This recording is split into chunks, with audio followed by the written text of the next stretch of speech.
하루에 최소 2리터의 물을 마셔야 한다는 것은 누구나 잘 알고 있습니다. 그러나 물을 많이 마시게 되면 자연스럽게 화장실을 자주 다녀야 하는 불편함이 따릅니다. 목이 마르지도 않은데 불편한 일을 겪으면서 물을 2리터나 마시는 것은 매우 어려운 일이죠. 우리 몸은 지방을 제외한 몸무게의 약 70%가 수분으로 이루어져 있습니다. 출생 시에는 약 80% 이상의 수분을 가지고 태어나며 이후에 나이가 들며 천천히 감소하고 사망 시에는 수분 함량이 40에서 45%까지 감소하게 됩니다. 그래서 어린아이의 체수분 함량은 중년의 체수분 함량보다 높습니다. 이처럼 우리 몸의 수분 감소 과정은 노화의 과정으로 볼 수 있으며 높은 체수분은 젊음을 상징합니다. 고가의 안티에이징 화장품과 피부과 시술에 투자하는 현대인들은 동안의 미모를 유지하기 위해 체수분의 중요성에 주목할 필요가 있습니다. 또한 체수분은 단순히 좋은 피부를 위해서만 중요한 것이 아닙니다. 겉과 속, 인체의 모든 기관을 통틀어 체수분을 유지하는 것이 겉과 속이 모두 건강하며 진짜 젊음과 건강을 유지하는 비결입니다. 혈액과 신장 조직은 약 83%, 심장과 폐는 약 79%, 비장, 근육, 뇌, 장 조직은 약 76%, 피부는 약 72%, 간 조직은 약 68%의 수분을 함유하고 있습니다. 즉, 우리 몸은 대부분 물로 이루어져 있으며 물은 생명이라고 할 수 있을 정도로 중요합니다. 요즘 현대인들의 만성 탈수 문제는 상당히 심각한 것으로 알려져 있습니다. 이러한 상황은 사막과 같이 건조해지는 현대인들의 몸을 고통스럽게 만들어가고 있습니다.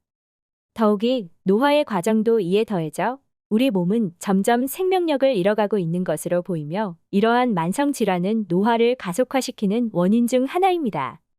우리 몸에는 약 60조 개의 세포가 존재하여 우리 몸 전체를 이루고 있는데요. 그러나 체수분이 부족해지면 혈액 양이 감소하게 되고 혈액 순환도 더 이상 원활하지 않아져 세포의 영양 공급이 저하됩니다. 더 심각한 것은 몸속에 노폐물이 쌓일 수 있다는 것입니다.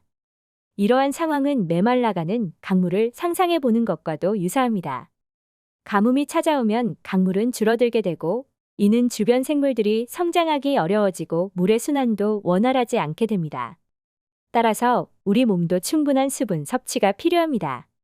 몸에 물이 부족하면 산소와 영양소가 전달되는 것도 어려워지고 있는 무기력하거나 어지러운 증상 등 여러 가지 문제를 초래할 수 있기 때문입니다.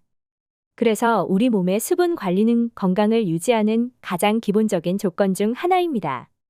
이제 수분 섭취의 중요성을 이해하셨을 거라 생각합니다. 그러나 영상을 여기까지만 보고 끄시면 안 됩니다. 여러분께 알려드릴 중요한 사실이 남아 있습니다. 결과적으로 말씀드리면 물만 마셔서는 만성 탈수증을 해결하기 어렵습니다. WHO에서 권장하는 하루 물 섭취량은 약 2리터인데요. 하루 2리터의 물을 마신다고 해서 현대인들의 만성 탈수 상태를 충분히 보완할 수 있는지는 의문입니다. 만약 WHO에서 권장하는 하루 소금 권장량 5G를 따른다면 체내 수분 보충이 충분히 이루어지지 않을 것인데요. 우리 몸의 수분은 세포 내부에 있는 수분을 의미하는 세포 내액과 세포 외부에 있는 수분을 의미하는 세포 외액으로 구분됩니다. 세포 외액은 세포 내액보다 10배 이상 높은 나트륨 농도를 유지해야 합니다. 따라서 과도한 수분 섭취로 세포 외액의 나트륨 농도가 낮아진다면 세포 내부로 물 분자가 이동하여 세포가 부풀어 오르게 됩니다. 뇌세포 안으로 수분이 이동하면 뇌가 붓고 가벼운 경우 두통, 구토 등의 증상이 나타나며 심한 경우 정신 이상, 의식 장애 등이 발생하며 심지어는 사망에 이를 수도 있습니다. 이를 저나트륨 혈증이라고 하는데 실제 건강한 성인이 저염식을 하면서 물을 과다하게 섭취해 사망한 사례가 있습니다.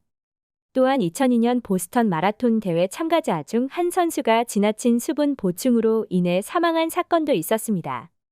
하지만 이러한 갑작스러운 사건을 제외하고는 우리 몸은 체액의 염도를 맞추기 위해 이뇨작용을 합니다. 따라서 저염식이나 단식 등으로 염분을 충분히 보충하지 않고 물만 과다하게 섭취한다면 체액의 염도를 맞추기 위해 수분이 소변으로 배출되며 만성적으로 이러한 상황이 반복될 경우 소변을 통해 나트륨이 손실되어 더 심각한 탈수 증상을 초래할 수 있습니다. 따라서 만성적인 탈수 증상을 개선하기 위해 하루 2리터의 물을 섭취한다 해도 염분 보충을 충분히 해주지 않으면 오히려 탈수를 유발할 수 있다는 점을 인지해야 합니다. 이뇨 작용을 유발하는 커피나 녹차 같은 음료를 마시면 만성 탈수 증상이 더욱 심해질 수 있는데요. 마신 물이 계속해서 체외로 배출되는 탈수 작용이 일어나고 있다는 증거입니다. 그렇다면 만성 탈수 증상을 해결하고 생명의 근원인 물을 몸 안에 충분히 공급하는 방법은 무엇일까요? 바로 소금입니다. 물 2리터를 마시면서 WHO에서 권장하는 하루 소금 섭취량인 5g을 섭취한다고 해서 체액 염도가 0.9%의 균형을 유지하기는 어렵습니다. 이를 맞추려면 하루 약 18g의 소금이 필요하다고 계산됩니다. 단순히 하루 권장량의 수분을 섭취하고 저염식을 하면 충분한 체내 수분 공급이 이루어지지 않아 체액의 염도를 맞추기 위한 탈수가 발생할 수 있습니다. 따라서 적절한 양의 소금을 함께 섭취하여 체액의 염도를 조절하는 것이 건강한 수분 섭취를 위한 가장 기본적인 조건이라고 할 수 있습니다. 칼륨 섭취가 높은 채식 위주의 식사를 선호하는 분들과 커피나 녹차와 같은 카페인 음료를 즐겨 마시는 분들은 특히 이뇨 작용을 유발하므로 더욱 간간하게 식사를 해야 합니다. 이는 탈수 증상을 방지할 수 있는 중요한 요소입니다. 우리 선조들은 각종 나물에 소금 간을 해서 먹음으로써 이를 지혜롭게 해결했습니다. 또한 저탄수화물 식사와 간헐적 단식을 하는 경우 인슐린 분비가 줄어들기 때문에 소금을 더욱 적극적으로 섭취해야 합니다. 인슐린은 체내 전해질 균형을 맞추는 데 도움을 주며 나트륨이 소변을 통해 배출되지 않고 재흡수되는 기능을 수행합니다. 인슐린 분비가 줄어들면 나트륨 재흡수가 어려워지기 때문에 이로 인해 수분과 함께 나트륨이 소변으로 배출되어 탈수 증상이 발생할 수 있습니다. 뜨거운 날씨에는 장시간 활동을 하거나 운동으로 인해 땀을 많이 흘리는 경우가 많습니다. 이러한 경우에는 염분과 수분을 충분히 보충함으로써 탈수 증상을 예방할 수 있습니다. 만약 일반식을 섭취하는 경우 염분 보충보다는 수분 보충에 더욱 신경 쓰는 것이 좋습니다. 소금과 물은 서로 뗄 수 없는 밀접한 관계를 가지고 있으며 이 모든 것은 균형이 필요합니다. 저염식을 실천하면서 물만 많이 마시면 문제가 될 수 있으며 물을 부족하게 섭취하면서 과도한 염분을 먹으면 문제가 될 수 있습니다. 그래서 물을 얼마나 섭취해야 하는지 궁금하다면 여러분 자신만이 알 수 있습니다.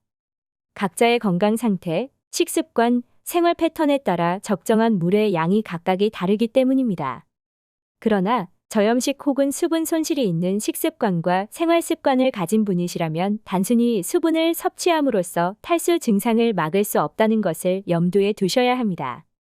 각자의 생활을 점검하여 적당한 양의 물을 섭취하고 체수분을 늘려보시기 바랍니다. 오늘 영상이 도움이 되셨다면 좋아요, 구독, 알림 설정 부탁드립니다.